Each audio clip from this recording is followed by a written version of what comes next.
Hi students, இன்னைக்கு நம்ம வர்க்கமூலம் ஸ்கொயர் ரூட் பத்தி தான் தெரிஞ்சுக்க போறோம். நார்மலா வர்க்கம் ஸ்கொயர் அப்படின்னா என்ன? ஒரு எண்ணை அதே எண்ணால இன்னொரு முறை பெருக்கணும் அப்படின்னா அதை வந்து வர்க்கம் ஸ்கொயர் அப்படின்னு சொல்லுவோம். அப்போ ரூட் மூலம் அப்படின்னா என்னன்னா அதோட அடிப்படை. ரூட்ன்றதை எப்படி சொல்லுவோம்? வேர் அப்படின்னு சொல்லுவோம் இல்லையா? அது எதிலிருந்து வந்தது அப்படின்னு கண்டுபிடிக்கிறது தான் ஸ்கொயர் ரூட், வர்க்கமூலம். அப்போ ஸ்கொயர் ரூட்டோட மதிப்பு என்ன அப்படின்னு உங்களுக்கு டவுட்டா இருக்கும். ஸ்கொயர் அப்படின்னா உங்களுக்கு 2 அப்படின்னு தெரியும். அதாவது அடுக்கு பவர்ல 2 இருக்கும். இதுவே ஸ்கொயர் ரூட் அப்படின்னா இந்த மாதிரி போடும். இதோட வேல்யூ என்ன அப்படின்னா பவர்ல 1/2. இதுதான் ஸ்கொயர் ரூட்டோட வேல்யூ.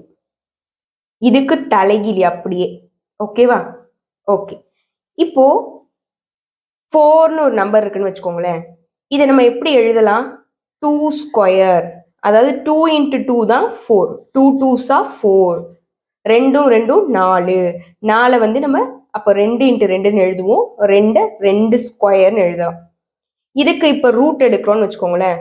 இப்படி ரூட் போடணும். இந்த ரூட்டோட மதிப்பு நான் என்ன சொன்னேன்? அடுக்கு பவர்ல 1/2ன்னு போடணும். இந்த 2வும் இந்த 2வும் கேன்சல் ஆயிடும். அப்போ இதோட ஆன்சர் 2. அப்போ √4 வேல்யூ வந்து நமக்கு 2. இப்படிதான் நம்ம சம்ஸ் போடணும்.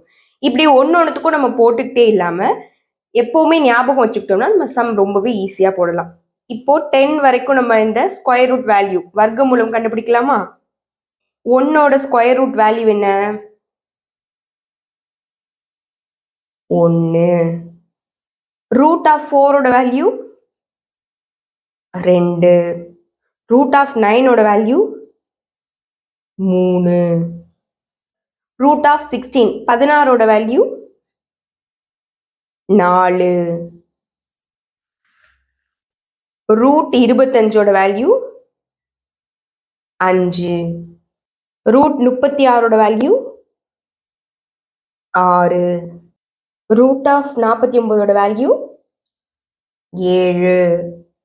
√64ஓட வேல்யூ 8. √81ஓட வேல்யூ 9.